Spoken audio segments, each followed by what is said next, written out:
Hi everyone, my name is Marina Alexandra, and this is the Healing Entrepreneur Podcast, where we have the uncomfortable conversations where entrepreneurs come to heal, as I myself am a healing entrepreneur. So this podcast is going to really dive into the parallels of healing as an entrepreneur. As myself, I've been an entrepreneur for about 3 years now. If you don't know me, my name is Marina, and I am the owner of Electric Aesthetics. I'm a lash artist, instructor, and I am now transitioning into branding and marketing. And I wanted to make this podcast because my relationship to my entrepreneurship is very personal. I have grown and shifted completely throughout my journey, and I just wanted to express that to you guys in the best way possible. And I felt like this was the only way to do so. So I really just want to dive into, what it takes and what I've experienced as an entrepreneur. I feel like with this new wave of entrepreneurship, a lot of people are not really considering the work that has to be put in outside of the money and outside of the business, because it takes a lot of self-governance that I was not prepared for. And I just want to let you guys know a little bit about myself and about my journey as a lash artist. Okay, so just a little bit about my journey. I came down to South Florida. I did not have a lot of friends here, and all my family is up north. So I really didn't have like a support system. And that's also why I do tell all my students, don't let that hinder you.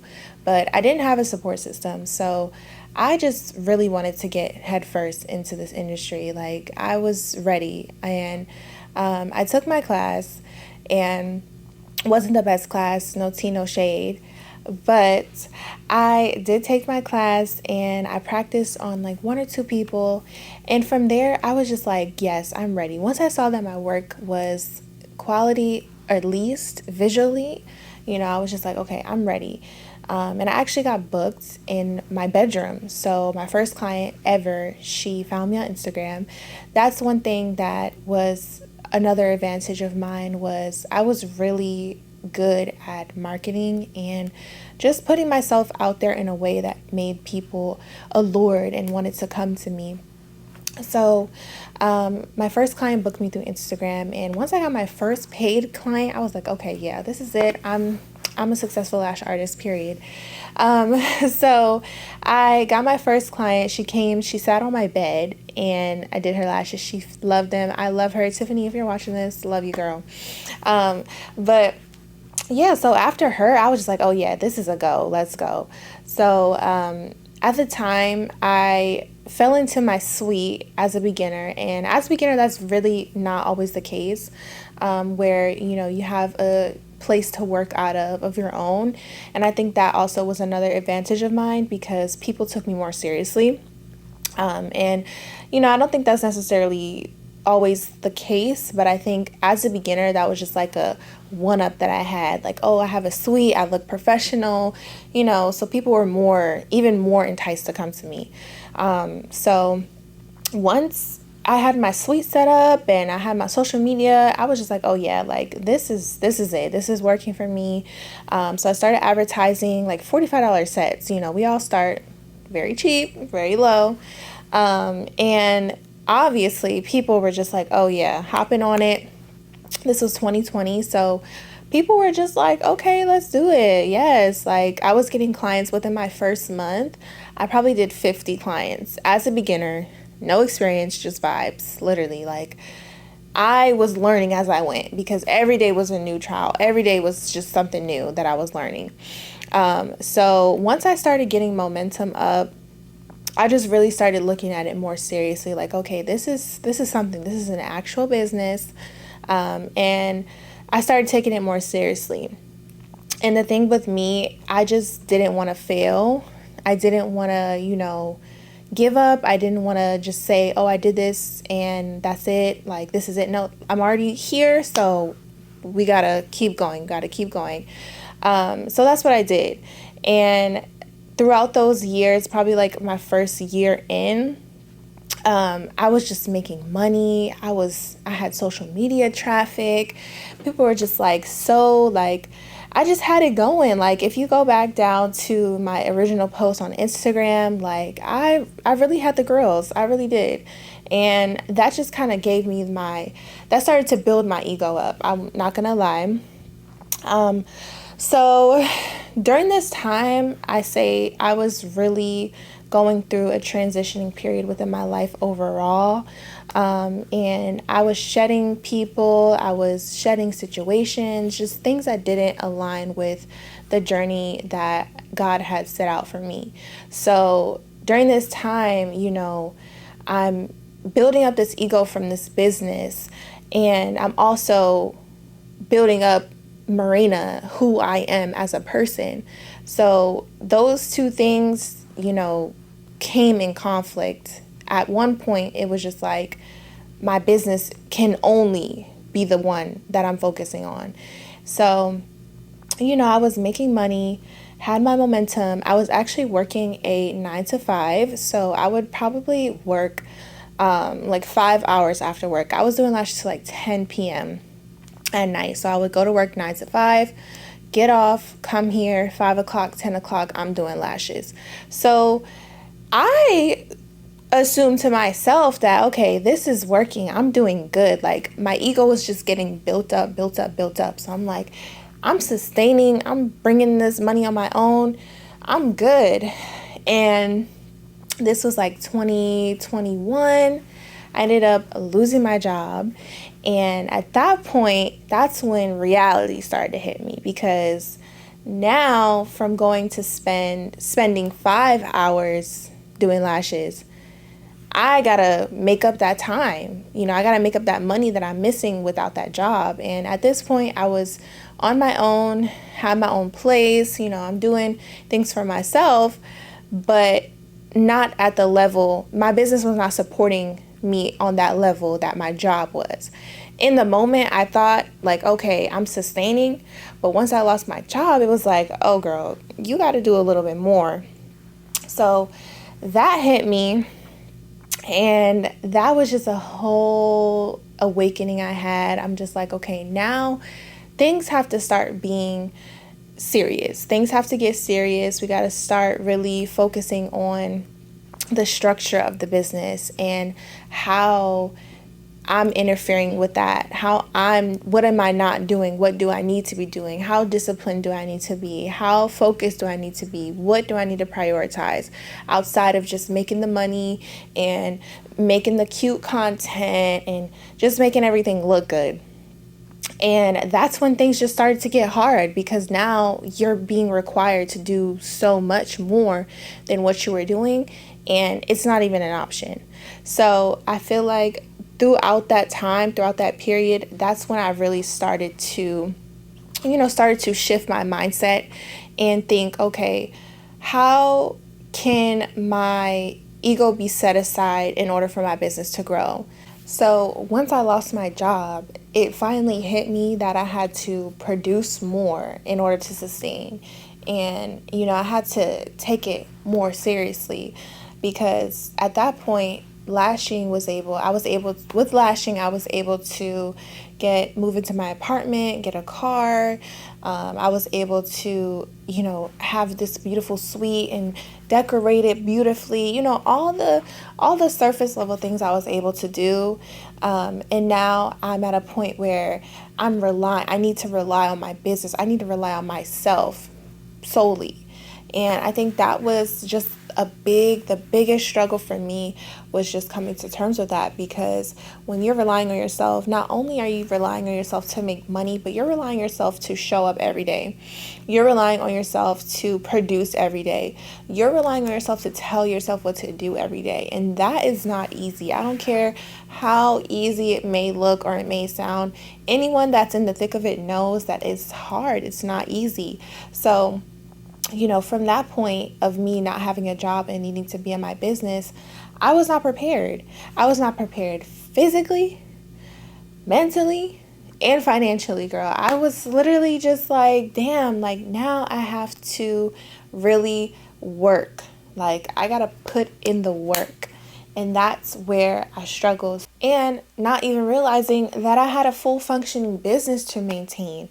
At that point, when things start to get serious, you got your taxes, your LLC, your licenses, all these things that are vital. It's just so much more than starting the business, getting the job done and collecting the money. Because once you take that vow to put yourself out there and have your own business, you have to do things right. You have to do things correctly.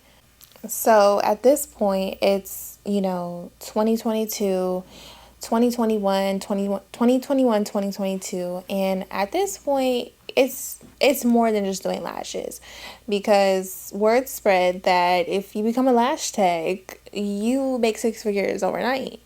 And the girlies were they hopped on it, and the industry just started booming. It started to create so many different avenues in this industry. Now you're required to be a content creator, you're required to be a service provider, sell online products, courses, all these things that require time, attention, and I didn't have it. I did not have it, but somehow I was just pushing through, and I was doing all the things, but I was neglecting a lot of things at the same time. I was neglecting myself. I was neglecting, my emotions. I was neglecting so many things that play such a big part in, entrepreneurship. And I think that is why I got to a point where I just didn't want to do it anymore. I was tired. I didn't want to do it. I didn't feel like I was putting my best foot forward. And all I'm really just trying to put emphasis on is when you have an idea or you have a dream or a vision and you want to turn it into a business, you have to really be ready to face the realities of entrepreneurship, and that if you're not in a space where you can produce and you can show up for yourself, then the business is more than likely not going to do well. If you're at a place where your ego is too involved, at one point you're going to reach a point where it all comes coming down. And that's just something that I had to learn the hard way. Like, my journey with entrepreneurship was so much more deeper than a hobby, so much deeper than something I just did one day. Like, it started to become who I was. I was having such a hard time separating myself and my business. So I figured if I just work really hard on my business and make everything look good and make everything look good on the outside, then I'll be fine. Until my business started requiring me to show up in different ways that I didn't know how to, because I didn't work on those things personally. And I didn't put in that work personally in those areas of my life. Even just how I deal with conflict and confrontation, and how disciplined I am. How am I showing up? How much am I showing up? How much integrity do I have to, correct my mistakes that I'm making? How much, humility do I have to know what's reasonable and what's not reasonable? All these things are personal traits. All of these things are personal. And if you don't already have these things and these values and these core values, when you go start a business, they're going all to be tested. They're all going to be tested. Honestly, I feel like my business was really a part of my spiritual awakening. And, not a lot of people are going to understand, but I think that it was just a part of, if you've had a spiritual awakening, when things start to unravel and things just start to come out on the forefront, and you can either choose to ignore it, you can, or choose to deal with it, but either way, it's going to show up and it's going to affect you. It's going to affect how you show up in this world. And I think that my relationship to my business, that's why it's so personal for me. And that's why I put so much, emphasis on healing and working on yourself. And that's really what the Healing Entrepreneur is all about, how those things can work together, because they have to. It's not even an option. If you want to be successful, you're either going to have to, be really good at being fake, or be really good at being real. And that's just at the end of the day, that's literally just what it all comes down to. I feel like a lot of people are not ready to face a lot of these issues that come into play. There's been times where my emotions have interfered with business relationships or, business opportunities, or there's been times where I've, interfered with, connections and, opportunities. And there's been times where I've ignored things because I didn't want to deal with them and I didn't want to face the facts and the reality. And I think that the more that we have these conversations, the more that we can all be better entrepreneurs. And that's really what this podcast is about. I really want to dive into the depths of entrepreneurship. I am going to be bringing on guests that have had their own experiences in entrepreneurship and how they've healed and how they have established themselves. And we're just going to talk about the parallels of the lash industry and entrepreneurship and all those things into one. And I don't want to, make you guys feel like these are negative things. These are just real things. These are just things that not everybody's going to understand. Everybody's journey is different. But I do feel like there is a lot of misconceptions, and entrepreneurs don't really have, the room to speak on these things because we got to make money. We are our income. So we can't really spend too much time on these things, on these conversations, because we just don't have the time. We don't have the time. Money's to be made. There's things that need to be done. And that's how easy it is to brush a lot of things under the rug. This is honestly not even just for lash artists. This is for entrepreneurs, period. I think that, this can be the case for anything that you're trying to do. Just within any industry, anybody can relate to this. At some point when you decide to do something different, there's going to be trials and tribulations, there's going to be tests, and it's really up to you if you want to keep going and ignore or if you want to surpass. So yes, guys, make sure you guys are tuning in to the Healing Entrepreneur podcast. I'm so excited for this podcast. I'm so excited for what it's going to bring and what it's going to birth. We plan to have guests. We plan to have guests come on here that talk about, what they have done in their entrepreneurship journey that has really set them apart. Successful people that have in different industries that have experienced, just different layers of entrepreneurship that I really want to bring to the table in the conversation. So make sure you guys are tuning in. I can't wait to have these conversations.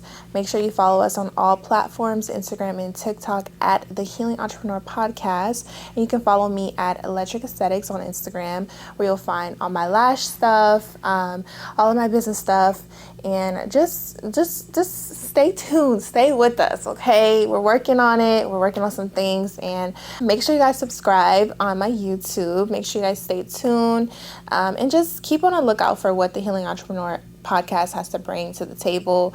I'm really excited to share this with you guys. This is very close to my heart. This is a project that I've been working on for about 2 years now. There's been some trial and error, but I feel like now we are ready. So make sure you guys are staying tuned, and I can't wait to see you guys in the next episode.